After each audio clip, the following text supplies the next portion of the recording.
तुम्हाला पहिल्यांदा गायन कलेचा सहवास कुणाकडून, कधी आणि कसा लाभला? आमच्या बरोबर एक तमाशगीर होते ढोलकीपटू पिराजी रगड म्हणून वारले ते कोरोनाच्या पिरियडमध्ये. त्यांनी मला उमप दादाकडे घेऊन गेले. ते दादा उमप यांच्यासोबत तुम्ही कार्यक्रम केले का? अनुभव काय असतो? महाराष्ट्रातला जिल्हा कुठला राहिला नसेल मी घेऊ दादा. विठ्ठलदादा उमप तुमच्यासोबत व्यक्ती म्हणून कसे वाटायचे तुम्हाला? समाज सूचकता जिथल्या तिथे त्या प्रसंगानुरूप काय लिहिले पाहिजे, काय गायले पाहिजे हे त्या माणसाला जे अवगत होतं मला दुसरा मी कोणी ऐकला नाही तसा. तुम्ही जेव्हा विठ्ठलदादांसोबत काम हो. करत होता तेव्हा आणि आता जे काही कार्यक्रम गायनाचे सुरू होतात ते पाहता तुम्हाला अशी काय नेमकी खंत काय होती? त्यावेळेचा आपला जो समाज गायनाच्या कार्यक्रमासाठी जो तुटून पडत होता तो आज नाही दिसत. आज वेगळी लाईन आपल्या थोडीशी मार्ग वेगळा वळतोय याचं जरा खंत वाटत. त्यांची कवनं कधी गाडी गायली तुम्ही तुमच्या प्रवासामध्ये? हो. जरी ना भारतान मानाचं एक पान दिलं, जरी ना भारताने मानाचं एक पान दिलं, वाहती त्यांच्या पदी कोटी फुलं, कोटी फुलं, वाहती त्यांच्या पदी कोटी फुलं, कोटी फुलं.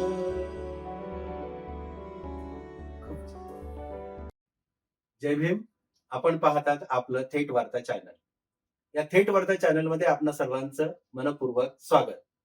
मित्रांनो, आज आपण एका विशेष अतिथींकडे आलेलो आहोत ज्यांनी 22 वर्ष लोकशाहीर विठ्ठलदादा उमप यांच्या सोबत काम केलं.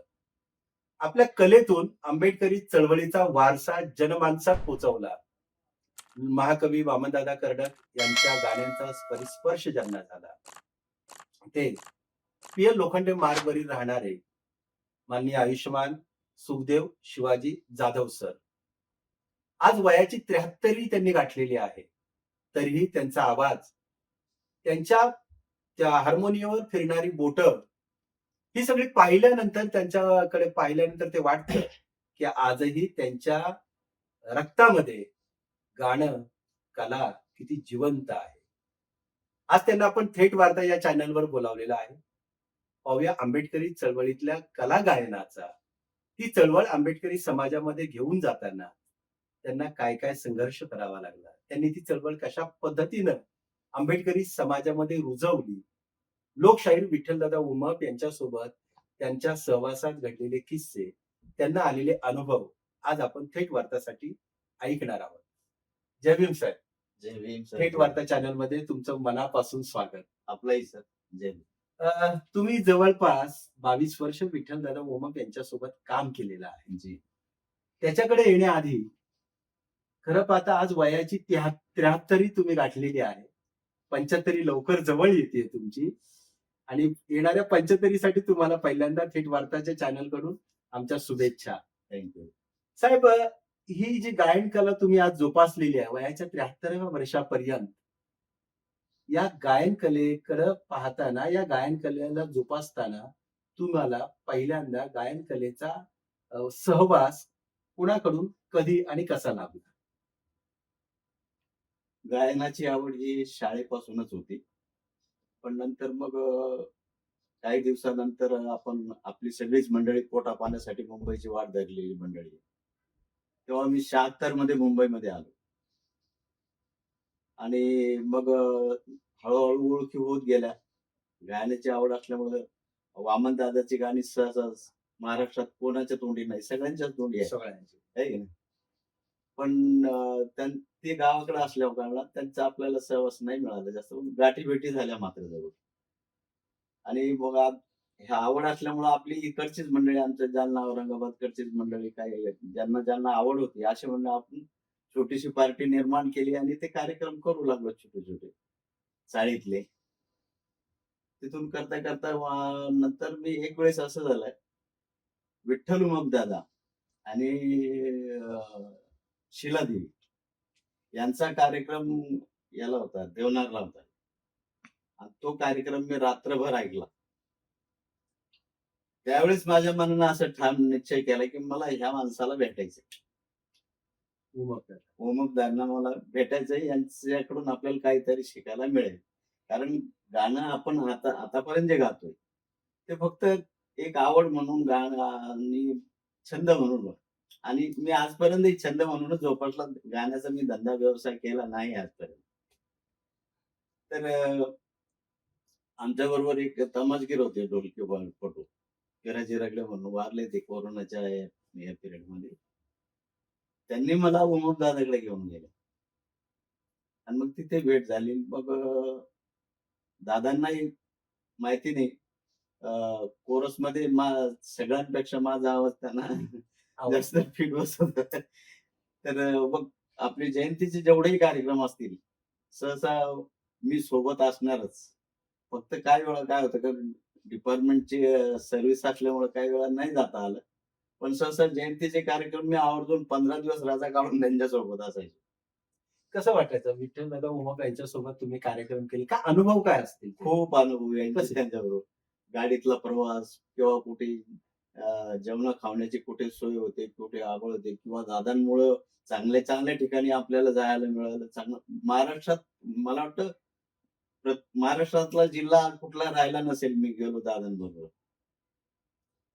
पण काही ठिकाणी आणि आता कलाकार म्हणून ते आपली मंडळी सुरुवातीपासूनच त्यांना काय म्हणू आपण काही अडचणी येतात. पण त्यातूनही आपली मंडळी पुढे जात राहते. तशातला भाग. आता सगळ्याच आठवणी सांगणं कठीण आहे. तरी पण विठ्ठलदादा उमप तुमच्यासोबत व्यक्ती म्हणून कसे वाटायचे तुम्हाला?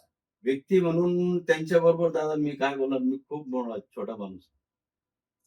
त्यांचा स्वभाव जो होता, समयसूचकता.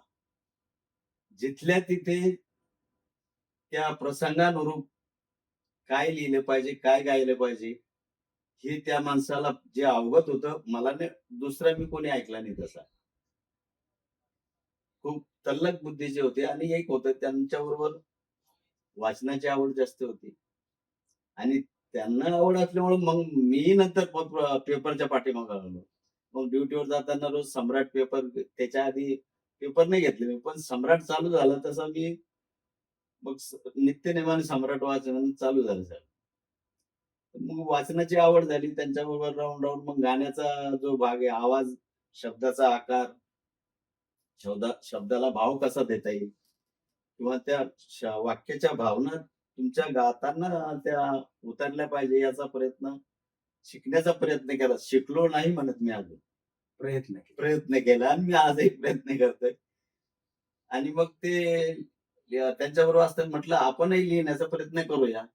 म्हणून मग मी पण मला वाटतं माझं छोटंसं पुस्तक पहिलं 10-12 गाण्याचं ते 91 मध्ये मी काढलं होतं. मग तुम्ही जेव्हा लिहायला लागलात, हो. कवनं करायला हो. लागलात, मग त्यातली काय कवनं दादांनी गायली? नाही, दादांनी नाही गायले. पण आता ती मोठी व्यक्ती त्यांच्या आणि माझ्या लिखाणामध्ये खूप जमीन आसमानचा फरक आहे. कारण मीच त्यांच्याकडून सुधरून घ्यायचो. कारण जे गाणं लिहिलं गेलं त्यांच्याकडे घेऊन बसायचो. माझी पवईला ड्युटी होती. योगायोग असा होता की विक्रोळी आणि पवई बाजूलाच आहे. बरोबर. तर ते गाणं लिहिलं की मी त्यांच्याकडे जाऊन बसायचो. ते काम ते संपलं. गाण्यात सुधारणा करून द्यायची. सुधारणा करून द्यायची. अगदी मोठ्या मनाने. नक्की नाही. आणि ते कधीच कंटाळा नाही केला. कधी जातो मी किती रात्री आणि मी गेलो तर ते त्यांच्या घरून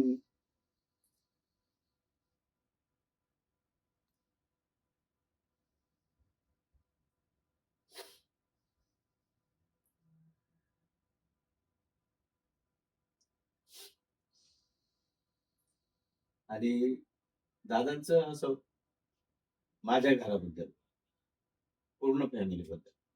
माझ्या प्रत्येक कार्यक्रमात दादा राहतात. मुलाचं लग्न असो, काही असो. आणि घरी येणं, घरी जेवून गेले दादा. आणि जसं माझ्या मुलावर दादाचं प्रेम होतं, तसे त्यांच्या मुलांचंही आज माझ्यावर प्रेम आहे. कॉन्टॅक्टमध्ये असतो आम्ही. मी कार्यक्रमाला त्यांच्याकडे जातो कधी-कधी. आता घरोब्याचे घरोब्याचे हो. कुटुंबाचे संबंध तुम्ही. मी घरी जाऊन भेटून येतो आठवण एखाद्या वेळेस झालेच तर. आणि हे करत असताना दादांचा जो शेवटचा नागपूरचा टप्पा, त्या क्षणी माझा मुलगा आणि आम्ही दोघं सोबत होतो. आणि त्यांच्यामुळं मला विमानाचा प्रवास माहिती झाला. आयुष्यात मी कधी विमान पाहिलं नव्हतं. बसलोही नव्हतो. पण बाकी म्हणजे काही लोकं ट्रेनने गेले. त्यांची 2 मुलं, मी आणि दादा. आम्ही चौघंही विमानाने गेलो होतो इकडून. त्यांच्या नागपूरला. नागपूरला. त्यांच्या तब्येतीमुळं दादांना डॉक्टरांनी सांगितलं होतं, की तुम्ही थोडे दिवस थांबवा गाणं. पण तो लॉर्ड बुद्धा चॅनल ओपनिंगचा कार्यक्रम होता. हो, हो. आणि त्यांनी ठरवलं, की मला हा कार्यक्रम सोडायचा नाही. हा ऐतिहासिक कार्यक्रम आहे. ऐतिहासिक आहे. तेव्हा तो करायचं ठरवलं आणि ते गेले. हं.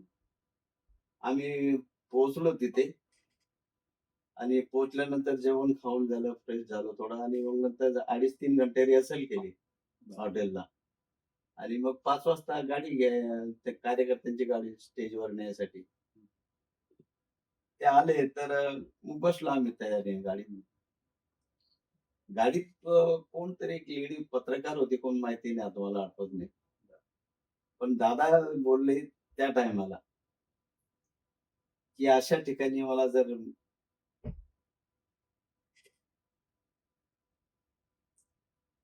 मी माझं भाग्य समजेन. आणि काय योग होता तो माहिती नाही. आम्हाला कोणाच्याच ध्यानीमनी नव्हती ही गोष्ट. कारण सगळं त्या कार्यक्रमाचा जो उत्साह होता सगळ्यांच्या प्रती, तो अफाट होता. तो काळाला पाहवला नाही असं म्हणावं लागेल. बरेच. दादांचं एक गाणं खूप फेमस झालेलं. हो. मी हिंदू धर्मात मरणार नाही आणि त्या गाण्यानंतर दादांवर खूप काही संकटं पण आली. हो. सांगत ना त्याविषयी काय दादा. सांगाल? नाही अ, ज्यावेळेस संकट आले त्यावेळेस मी त्यांच्या बरं. सानिध्यात नव्हतो. बरं. तो आधीचा काळ होता. बरं. आणि पण मग नंतर ते सांगत ना कुठे शेअरिंग काहीतरी केलं हां. असेल ना नाही तुम्हाला? स्टेजवर कुठं-कुठं नंतर ओके. मी सानिध्यात गेल्यानंतर हां. ते स्टेजवर गाताना सांगायचे. हं. तर तो भाग अनुभवला मी, काय सांगायचं? की बुवा मी कुठे इकडे वेस्टर्नला कुठेतरी कार्यक्रम होता. मी आधी प्रल्हाद शिंदेला बाहेर काढून दिलं. बरं. आणखी असे शीलादेवींना बाहेर काढून दिलं हं. किंवा आणखी बरेच लोकांची नावं होती. जे काही जिथे सहकारी हां. होते आपले हां, त्यांना आपल्या मंडळीनं मी आधी बाहेर काढून बाहेर द्यायचो आणि काढून मी दिलं. नंतर बाहेर पडायचो. अशी अवस्था होती त्यावेळेस. आता त्यावेळेस मला वाटतं हे आता हे सांगतात तर आपल्या डोळ्यापुढे असा प्रसंग उभा राहतो. ओरिजिनल त्यावेळेस तो त्यावेळेस प्रसंग कसा काय असेल? घडलं असेल? हां, पण त्यावेळेचा आपला जो समाज अ, गायनाच्या कार्यक्रमासाठी जो तुटून पडत होता, तो आज नाही दिसत.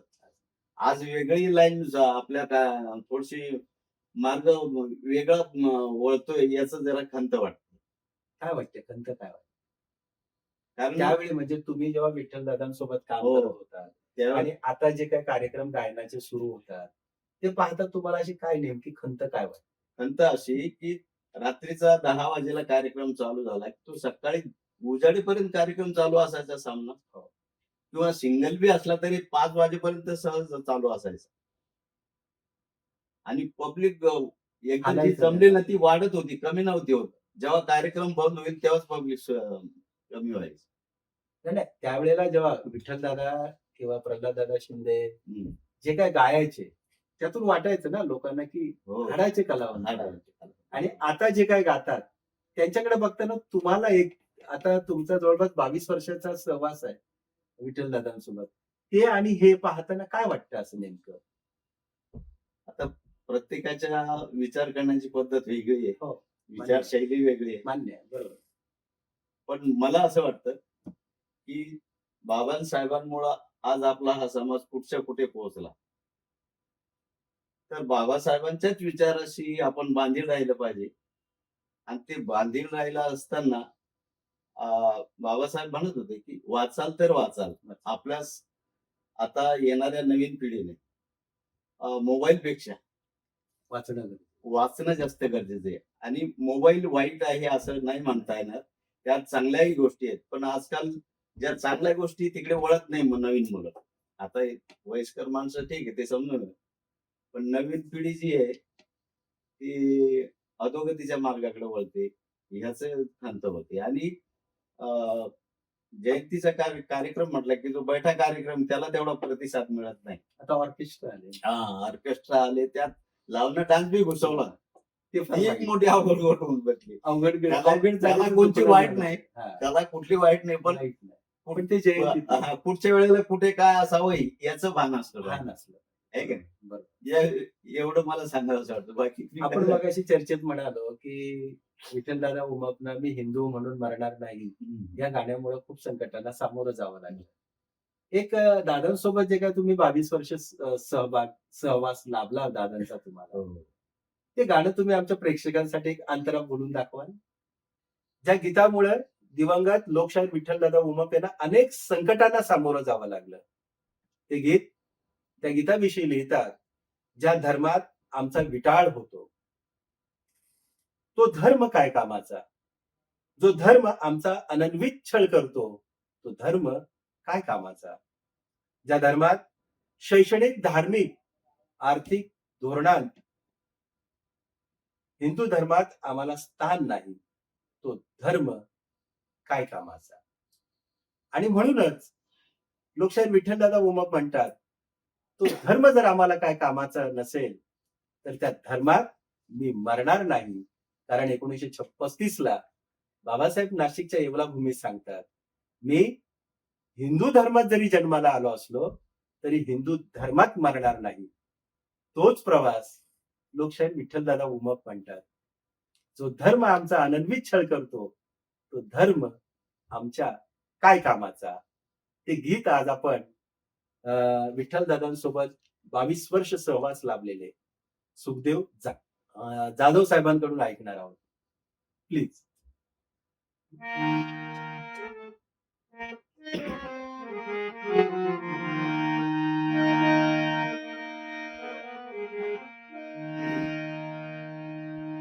कथा तुम्हा सांगतो मी भीमायणाची,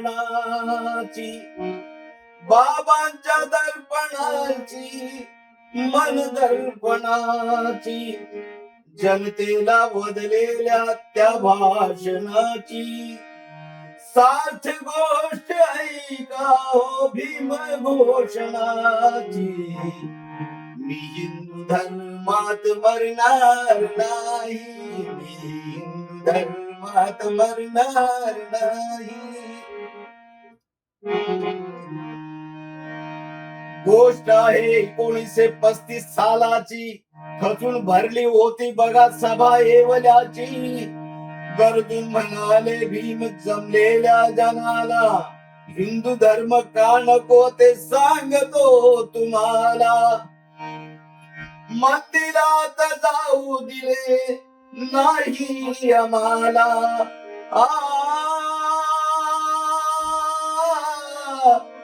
मंदिरात कधी न जाऊ दिले आम्हाला.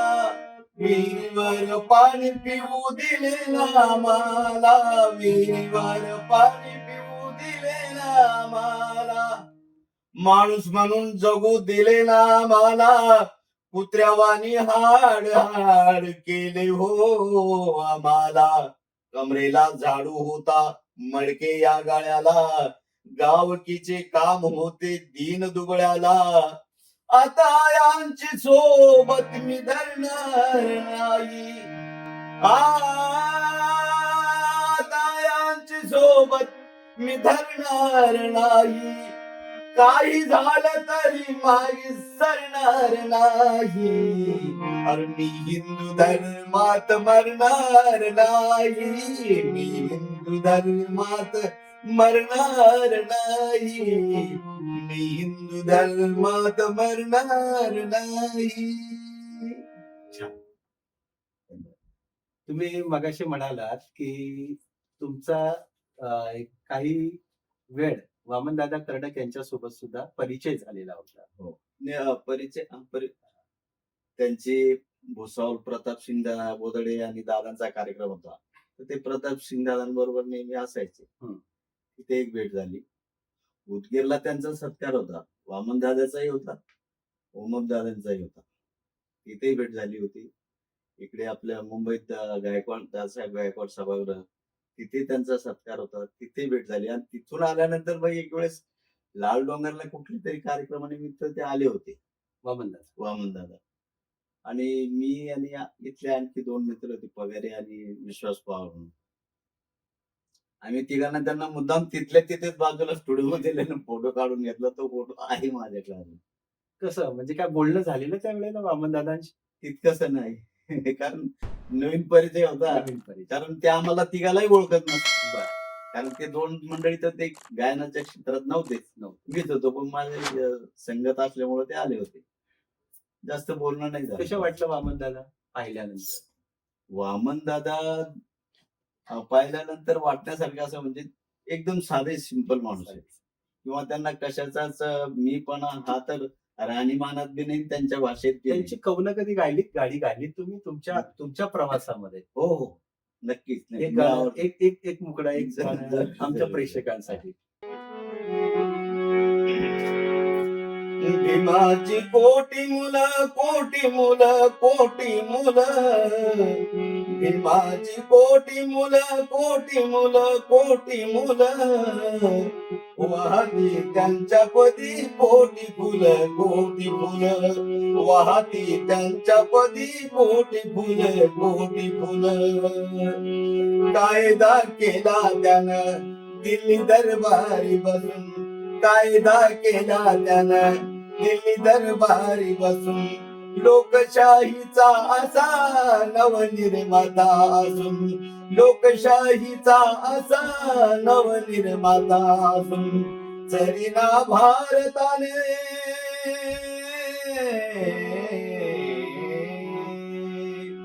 जरीना भारतानं मानाचं एक पान दिलं. जरीना भारताने मानाचं एक पान दिलं. वाहती त्यांच्या पदी कोटी फुलं, कोटी फुलं. वाहती त्यांच्या पदी कोटी फुलं, कोटी फुलं. खूप छान. ही जी चळवळ आता तुम्ही चालू केलेली आहे, म्हणजे गेले 40-45 वर्ष गाण्याच्या चळवळीमध्ये तुम्ही काम करत आहात. हे काम करत असताना कधी काय तुम्हाला पुरस्कार संस्थांकडून, शासनांकडून काय पुरस्कार वगैरे मिळाले? नाही सर. कारण मी व्यक्तिशः जास्त कार्यक्रम केले नाही. मी दादांच्या सहवासातच जास्त राहण्याचा प्रयत्न केला. आणि मी जे कार्यक्रम केले ते म्हणजे असे भव्य दिव्य मोठे कार्यक्रम नाही झाले म्हणता येईल. जे आहे ते सांगायला काहीच कमीपणा वाटू नये. आणि म्हणून त्या भानगडीत मी पडलो नाही. तसं काही नाही माझं. हा जो गायनाचा वारसा पुढे नेण्यासाठी हं. काय पुढची तजवीज करून ठेवलेली आहे शिष्यांची वगैरे? शिष्यांची नाही म्हणता येणार, पण माझ्या घरात आता माझ्या मुळं मला जी आवड संगीताची आवड असल्यामुळं माझ्या मागच्या पिढीलाही ती आवड निर्माण झाली. मुलांना वगैरे? हो. माझा धाकटा मुलगा तो तबला विशारद आहे. विजय जाधव. इंडियन आयडलला बरेच वेळेस असतो तो. आणि म्हणजे जवळ-जवळ सगळ्याच मोठ्या कलाकार बरोबर तो मग पिक्चर असेल, सीरियल असेल, स्टेज कार्यक्रम असेल, ते कुठे राहिला तुमच्या तो विरारला असतो. विरार. आणि त्याची मुलगी इंडियन आयडलला ती सुपर सेलिब्रिटी म्हणून होती. म्हणजे नंबर 10 पर्यंत तिला आणलं होतं. बरं. विश्वजा जाधव. विश्वजा जाधव. इंस्टाग्रामला तुम्ही सर्च केलं ना, बरं. तिचे सगळे गाणे ऐकायला मिळतील. आज तिला तुमचा एक मुलगा पंडित पदवीपर्यंत हां. तो 2 नंबर मुलगा होता माझा. तो सुरुवातीचा बँजो वादक होता. दादाबरोबर होताच. विठ्ठल दादांसोबत. हो, हो. विजू पण असायचा. तबल्यावर विजू पण असायचा. म्हणजे अख्खं कुटुंब तुमचं विठ्ठल आम्ही दादा तिघं दादाबरोबर असायचो. क्या बात आहे. हां. तर ते बँजोची आवड त्याची जी आज हात दादांना आवडला. हं, हं, हं. तो मला वाटतं 8वी 7वी पासून दादाबरोबर बँजो होतो. अरे वाह! हां. छान. आधी त्यांनी छोटे-मोठे बँडवाले ह्याच्यात वाजवलं. नंतर मग तो क्लास केला, तो शिकला.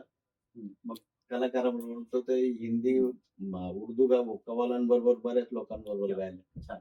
आपली मंडळी मला वाटतं सगळ्यांबरोबर काम केलं. अच्छा. प्रल्हाद शिंदे दादा म्हणा, वामन दादा म्हणा, मग फार सुंदर. हां. मग दादा तर पेटेंटच होते. घरचे हो. घरचे मग सुषमा देवी म्हणा, विष्णू अरे वा. शिंदे, शिंदे मंडळी पुरा परिवार. पूर्ण शिंदे परिवार. आदर्श शिंदे, आनंद शिंदे अच्छा. हे सगळ्यांबरोबर काम केलं त्या दोघांनी पण. मी बरं, नाही. बरं. आणि आज विजू त्याचं तेच काम तो त्याच्यातच आहे. त्याच्यात मुलगी आता 10वीची एक्झाम दिली. तिने बाहेरचे बरेचसे कार्यक्रम, प्रायव्हेट कार्यक्रमही केले. आपले जयंतीचे अमरावती, इकडच्या नागपूरचे 2 कार्यक्रम केले तिनं. तिला सेलिब्रिटी म्हणून बोलवतात. आता ती 10वीची एक्झाम दिली तिने. आणखी काय पाहिजे? आता मला जे जमलं नाही मला. मुलाचं निधन झालं मध्ये तुमच्या. हो सर. कसं काय? काय? असं काय? हे तो बाहेर गेलाय 2 वेळेस आउट ऑफ कंट्री. या उर्दू कलाकाराबरोबर. तिकडे खाण्यापिण्यामध्ये बरेच तफावत. मग तिकडे आपलं जेवण भेटतच नव्हतं. पण तरी जवळजवळ 1 महिनाभर होता. त्याच्या आधी आणखी मला वाटतं 15 की 20 दिवस होता.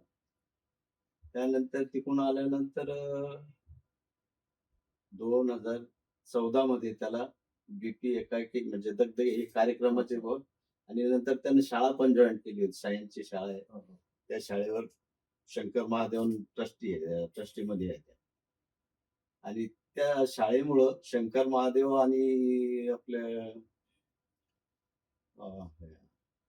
मोठे कवी शबानाचे मिस्टर जावेद अख्तर. जावेद अख्तर या दोघांनी त्यांचा सत्कार केला होता तिथे गाणं ऐकून.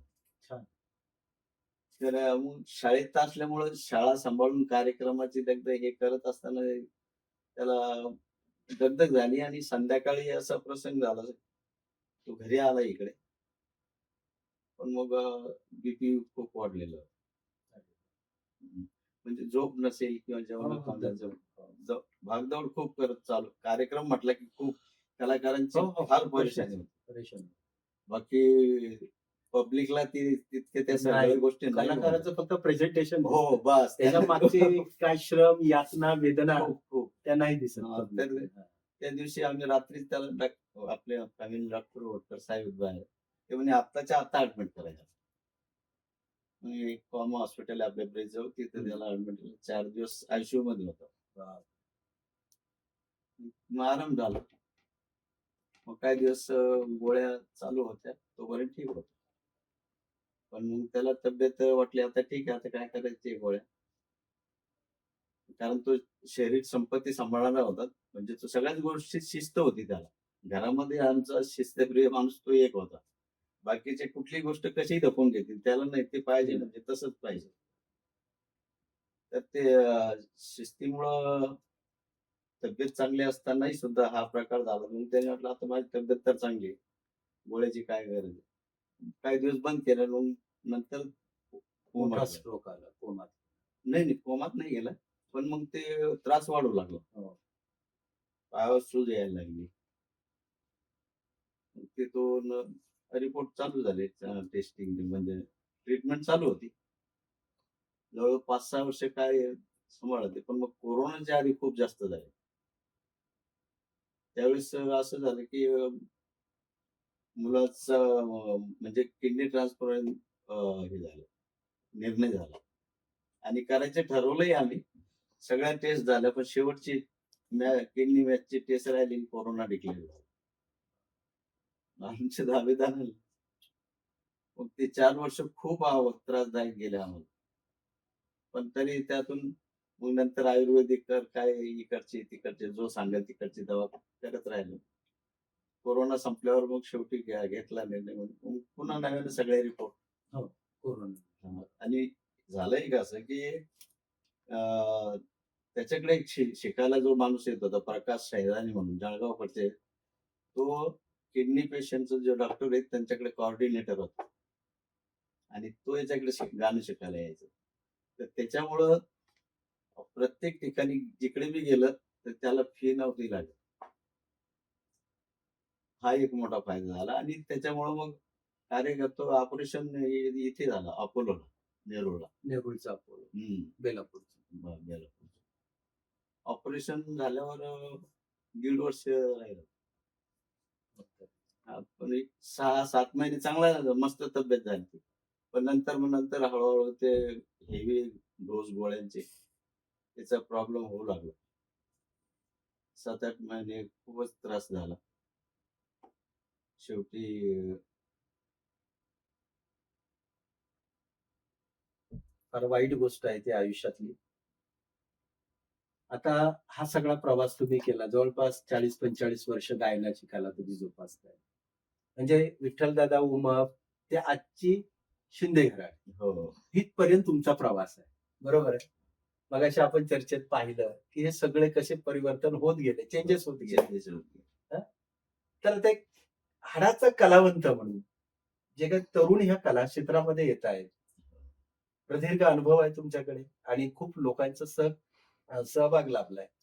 तर असे एक व्यक्ती म्हणून तुम्ही आज जे काही तरुण या कला क्षेत्रामध्ये येत आहेत, त्यांना एक चांगला मेसेज काय देऊ इच्छिता? काय द्याल? बाबासाहेबांनी धर्मांतर केल्यानंतर आपल्या समाजात जे परिवर्तन झालं, खूप मोठं परिवर्तन झालं. पण त्या परिवर्तनाच्या पोटी आता आम्हाला सगळं मिळालंय. आता आम्हाला कोणाचं काही घेणं नाही. हा जो काही भाग आहे, हा नसला पाहिजे. आणि आजकाल मुलं बऱ्यापैकी, चांगल्यापैकी आपली मुलं हायर स्टँडर्ड पर्यंत प्रत्येक क्षेत्रात आहेत. परंतु जसं इतर क्षेत्रामध्ये आहे, तसं कला क्षेत्रातही ज्याही मुलांनी ह्या क्षेत्रात उतरायचं म्हणलं, तर त्याला क्लासिकलचा अभ्यास करणं गरजेचं आहे. कारण गाण्याचा प्रत्येक बेस. शब्दाचा भाव, त्याचा बेस हे तुम्हाला सादरीकरण करताना तुमच्या स्वरातून तो उमटला पाहिजे. चेहऱ्यावरचे भाव किंवा स्वराचा जो आकार आहे, तो साध्य करता येईल केव्हा, जेव्हा तुमचा क्लासिकल बेस बेस बेस पक्का असेल पक्का तरच. नाहीतर नाही. थँक्यू. तुम्ही आमच्या थेट वार्ता चॅनलला तुमच्या बिझी शेड्यूल मधून नाही, जो नाही. वेळ दिला त्याबद्दल नाही. खरोखर मी आता मनापासून आभार तुमचे. थँक्यू. जय भीम. हे होते सुखदेव शिवाजी जाधव सर, ज्यांनी गेली 40-45 वर्ष गायन क्षेत्रामध्ये काम केलं, आपलं जीवन दिलेलं आहे, आयुष्य दिलेलं आहे. त्यांनी जाताना एक तरुणाईला संदेश दिलाय, कोणत्याही क्षेत्रात जाताना आपला बेस मजबूत असला पाहिजे. कारण बेस मजबूत असेल तर यशाचं शिखर गाठता येतं. आणि म्हणून एकच सांगणं आहे तरुणांना, कुठेही जा, पहिलं वाचन, चिंतन, मनन आणि यातून आपला बेस निर्माण करून आपल्या यशाचं शिखर पादक्रांत करा. जय भीम. मी राजू पडवळ. आपण पाहत होतात आपलं थेट वार्ता चॅनल. जय भीम सर. आपणही जो वेळ दिला त्याबद्दल मनापासून आभार. थेट वार्ता नाही सर, चॅनल हे माझं कर्तव्य आणि आहे. येणारी 75 तुमची सुखाची, समृद्धीची आणि सुदृढ आयु आरोग्याची जावो, ही थेट वार्ता चॅनल कडून तुम्हाला मनापासून सदिच्छा. थँक्यू. जय भीम. जय भीम.